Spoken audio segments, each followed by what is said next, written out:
Isaac Matalon, my father. He's Italian, as I am, Italian Jew. Athens and the islands was occupied from the Italians. Yes. Here in Greece we had triple occupation. Italians, South Greece, North Greece Germans, and northeast Greece Bulgarians, near Alexandroupolis, near the border with Turkey. So, if you are Jew and you live in Athens, no problem, because the Italians didn't touch the Jews. And not only that, they said to the Germans, don't deport the Italian Jews, send them in Athens, we will take care of them. So officially the family of my father, with their passport documents that they are Italians, they took the train, the only means at that time to travel, and they went to Athens. It was the month of April or May. Deportation already were going on, so they went there, no problem. September 1943, the Italians are out of the war, they become enemies with the Germans. So the Germans are going in Athens. Yes. The family of my father, what to do? To go to Poland or not? But they know that in September 43, no more Jewish people here, finished. And they don't have any news. Is it good to go or not? And they decided not to go and to hide in a Christian house, of course, Anna Frank style. It means in one room they stayed for about 1.5 years without going, never out, so not to realize that they're Jewish. And good that they have golden pounds with them, because of course to this heroic family they were paying rent and food. It's wartime, they need some money to buy. So one golden pound, liras, 1 golden pound per month, rental and food. This is how they were saved, because of the Italian nationality. Okay, this is the story of my father. Now the story of my mother. My mother, she's alive as I said, born 1931. She had a sister, my mother, that they had quite big difference. Her sister was born in 1916, so about 15 years difference, because in the meantime the family lost a son. This is why my mother came later to life. So the family of my grandfather, Eliau Kounet, was a prominent family, very well known in the community, rich, educated, helping the community, doing good things. The family of Eliau Kounet.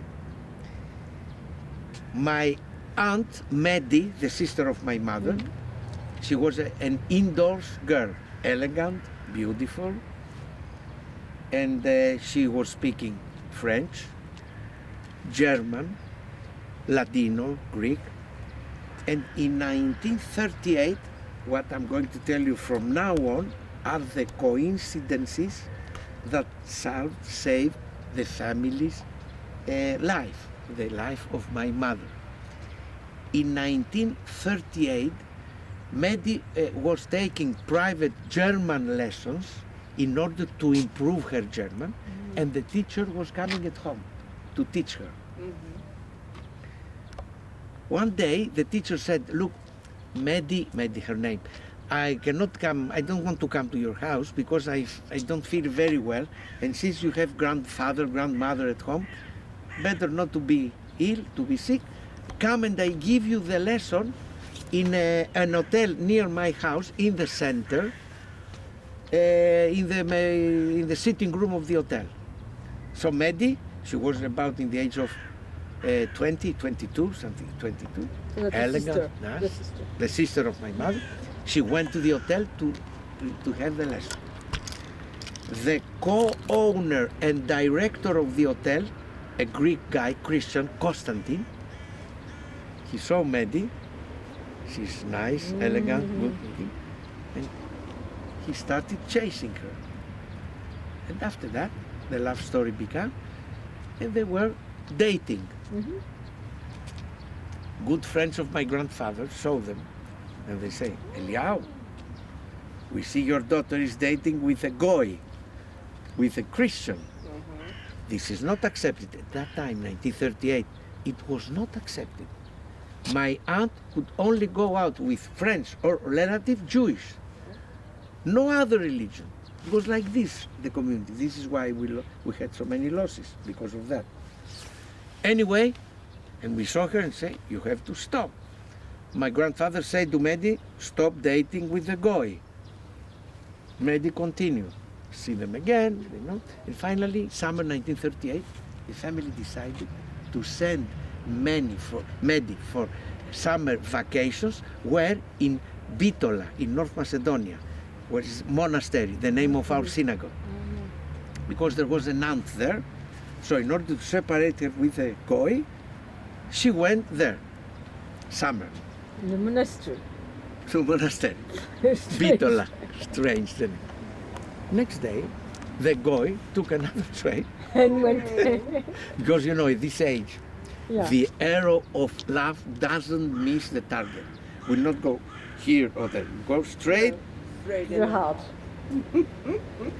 Anyway, Mehdi is coming back. They continue dating. Same story. They see them. They tell to my grandfather, Eliyahu, your daughter. And finally, it was a Shabbat night. And my grandfather, my mother recalls everything. Born 1931, she was already 7, 8 years old. And they said, Mehdi, we know that you are still dating with a goy. You have to finish with that. Tomorrow is Sunday. We have a family gathering in order to decide what we are going to do with your issue.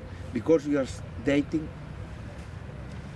Midnight, prominent family, as I told you, at home, there is telephone. From the other end, the goy, the hotel, he has telephone. So Mehdi is calling. At that time it was like this. Then it became like this, and now it's like that. Yeah. The telephone. Mehdi is calling Constantine. He said, I don't know what to do. Tomorrow, Sunday, big family gathering, and we're going to come here. And Constantine, decisive. He said, Mehdi, don't worry. Prepare a luggage. I'm going to elope you, to get you, to run away. So Mehdi prepared the luggage, and they went. Next morning, Sunday, my mother still remembers we had the piano at home. I still have it now. I play piano, you saw. Anyway, and my mother was waking up early. She was young, going in the piano, ding, ding, dang, dang, playing. And always Mehdi was shouting from her room, Mama, said to Frida to stop playing the piano, I'm sleeping. This Sunday, quiet. Ding, ding, dang, nothing. Let's see what's going on. They went to the room of Mehdi and they found a letter. I went with the guy that I'm in love with, and I'm going to get married with him. You know what's the meaning of married? No civil wedding, to convert, to become Christian, Mehdi, and then get married. In the family, big problem. What they did, Constantine and Mehdi, they took a cab, they went to Edessa near the waterfalls after Veria. There Constantine found a half-drunk priest, gave him money. Mehdi is becoming, without going in the water, automatically Christian. This is what she was always saying to her mother, Mama, I didn't go in the water. She is becoming automatically Christian, and they got married. In the family, Mehdi, X. Yeah. Finished. Mehdi like not existing anymore in the family. Imagine that my grandfather didn't go to his office for 1 week. He was feeling shame to face friends and relatives about what happened in the family, that Mehdi converted. This was at that time the Jewish community. This was in 1938, 1939 we are now. And not even that. Since they were a well-known family prominent, the newspapers started to write articles. What a romantic story. The daughter of Eliyahu Kune. We have the copies of the newspapers. I see them. My mother keeps them. She was eloped from the owner of the hotel, Constantine, and romantic story. They went to Edessa and they got married. My grandfather He went to the newspaper, he paid money to stop writing articles. Thanks God, the family was open-minded. Every summer they were going to Carlsbad or to Vienna for the summer with the train. What could they do? After 6 months, they opened their arms and they accepted Konstantin and Mehdi to the family. Happy ending. Good? So far, so good. So yeah. Story goes on. 1941 April, the Germans are coming in the city, they occupy Thessaloniki. Konstantin and Mehdi, they were renting a house, they leave the house and they go and they stay now in the hotel. Because it's wartime, they don't have so much money. In 1942, among others, 2 officers of the Rosenberg Commando, specialized for the deportation of the Jews, arrived here in Thessaloniki to organize this deportation. And stay at the hotel? And they occupied 2 rooms in the hotel. At night, they were sitting in the sitting room of the hotel. Konstantin and Mehdi fluent in German, Konstantin so-and-so. They were chatting and they became, in a way, friends with the Germans. One day, we are now in 1943, February, that the Jews are now in the ghettos. The officer said to Konstantin, we want to see you private, come to one of our rooms to discuss. Konstantin went, what is the matter, what's going on? And the officer asked, Konstantin, your wife is Jewish? Konstantin, the sky on his head. And he said, she was Jewish, but she converted, we got married before the war, 1939. The Germans here, it's not like in Germany or in Poland, here they accept it. If you converted before the war, it's okay. It's not like in Poland that even your great-grandfather, exactly. Yeah, in France, if you got married or converted during the war, they don't accept. Okay, but before it was okay. Here. Wow. And the German said, don't worry about your wife, it's okay. But the question is, your wife has a family? I said, yes. What kind? Father, mother, and the sister, my mother.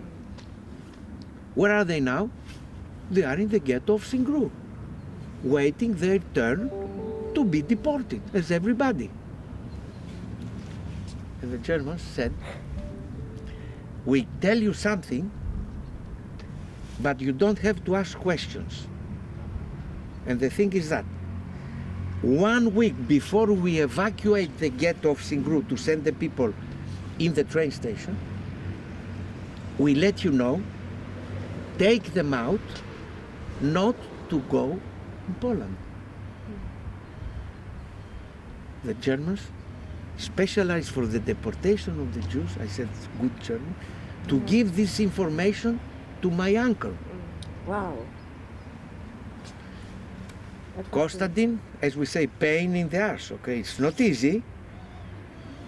He went to the ghetto to find a way to take them. It was not difficult to take some. It was not like Poland, with big walls and so on. So it was guarded and they were staying among Christians, not only Jews. So during the night it was easy to go. It was only with some ropes, guarded with policemen.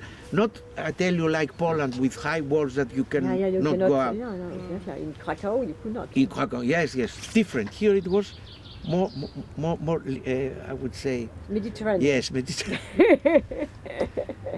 So Konstantin went there and he managed to find all the way to take them out, and then what to do? To prepare fake documents and to travel where?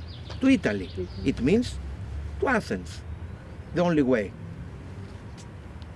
They were hiding in places in Thessaloniki, and finally they went for 2 or 3 nights, my mother remembers, in an hotel, Han, in Turkish, Han, an hotel, right in front of the train station where we were, waiting for Konstantin to come with the documents and to go to Athens. Konstantin is coming, my mother, she records very well from the window. Konstantin, the face like this, he's going up, and he said, no way you don't go to Athens. in mid-Greece, near Meteora, Larissa, is the border between Italy, Germany. There they control, they will find that you are Jewish and they will kill you immediately. I have to find another way. They left the hotel, again hiding in other places. In the hotel, at that time the borders were open, they were coming merchants, traders from Albania. Albania is near, selling here pure silk. They were staying in the hotel of my uncle and then going back. So they arrived by car. In Albania, Italian occupation, the same like in Athens. And my uncle said, I have a family of my wife, can you take them to go together with you in Albania? And the guy said, yes, why not? We can do it. So my uncle went to the Germans. My mother recalls only one name, Dietrich, one name of one of the officers. And my uncle said, tomorrow, with the car of the Albanians, they are crossing Egnatia Street, you know which Egnatia Street, on the way to Albania, just for you to know. And one of the officers said, I will be standing in the pavement of Egnatia. If something happens and I can help, I will do it. Otherwise, they can go. So my mother, clear view, why? They are in the car. Front seat, the driver. Next to the driver, one passenger, and it's the old style couch. My mother in the middle, clear view. And at the back, the two parents, father and mother. So as they were crossing Egnatia Street, my mother recalls very well the Germans with his uniform, the boots, everything like this, was standing like this in the pavement, and as they crossed, he did like that. He moved his head. It's like the signal, go to life, go to live. And this is how they managed. They went to Albania.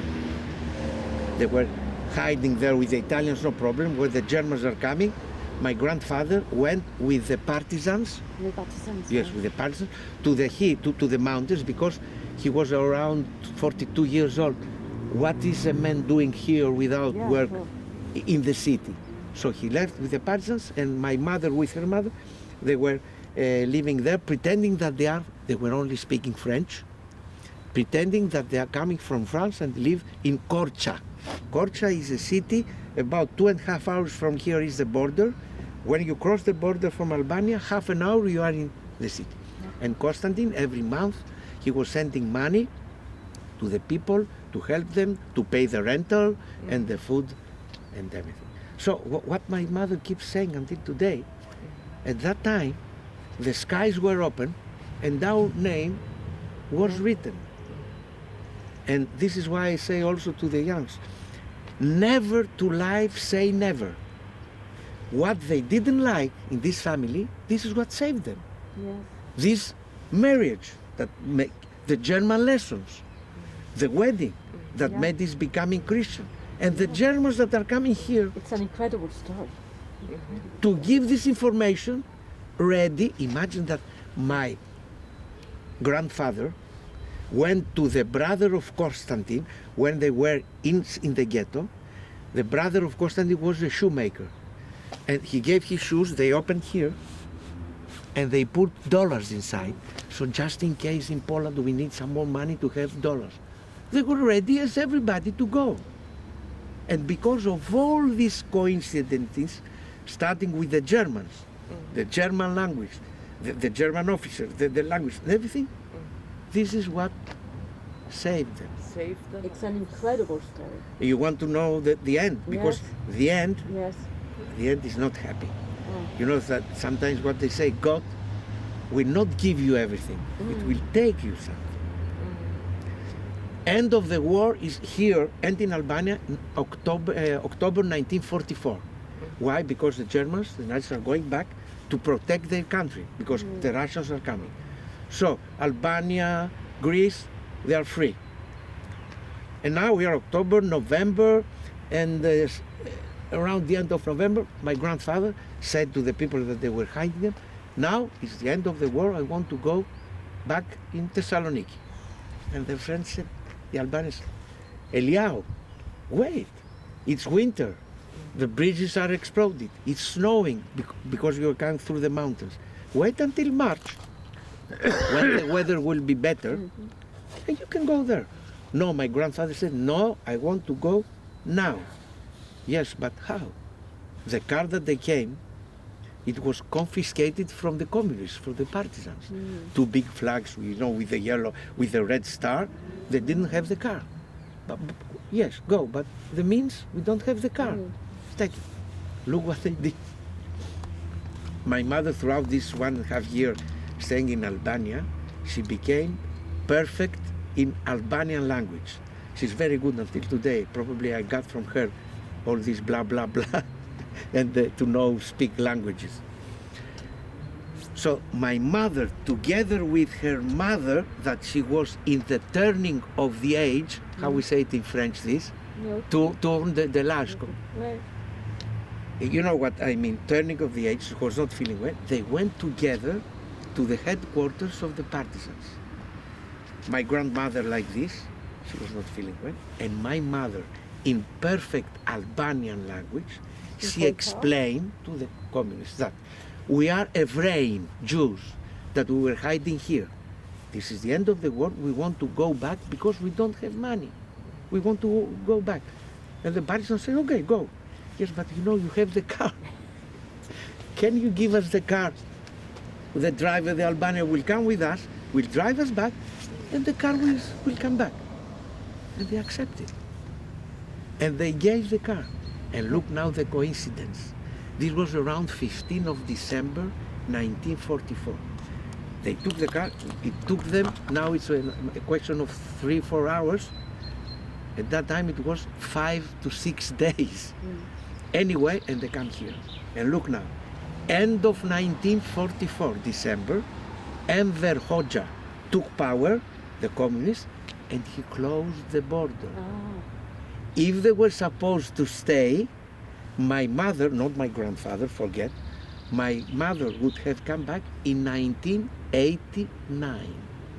Until then, Albania, no one could go in or come out, nothing. He closed the borders. So it was a matter of few days that they will be trapped there. They came here. Medi now is pregnant, end of the war. She gave birth end of 1945. So I have only one cousin, he's Christian. He's 10 years older than me, 12 years. Anyway, they're happy, the family, they were saved, they know all the stories and all this. 1948, Medi, breast cancer. No. She traveled even to New York. She met this Greek doctor, Papa Nicolaou, pap test, what the women are doing, the pap test for cancer. Anyway, to find cure there, she was writing letters to my mother. Frida, thank you very much for what you're doing for my son. You are like my mother, and I will do the same for your kids when you're going to get married. And Frida, you cannot imagine what the progress against cancer is here in the state. If it's not a matter of few months, within 1 year, they will find the cure. Anyway, end of 48, Medi's coming back, she's sick, and finally she died. And look, this holy man for us, Constantine, because he's a holy man for us, he saved us, because he knew that the family didn't want him. And he did our best to save the family. And Constantine never got married again because he didn't want for his son to have a stepmother. And this is the end of this unique, I would say. Everyone has a story, but this is related with the Germans, the language, the wedding, the thing. This is. Otherwise, I wouldn't be in front of you because of all this. Interesting. Thanks, Dad. Yeah, incredible story. That's it.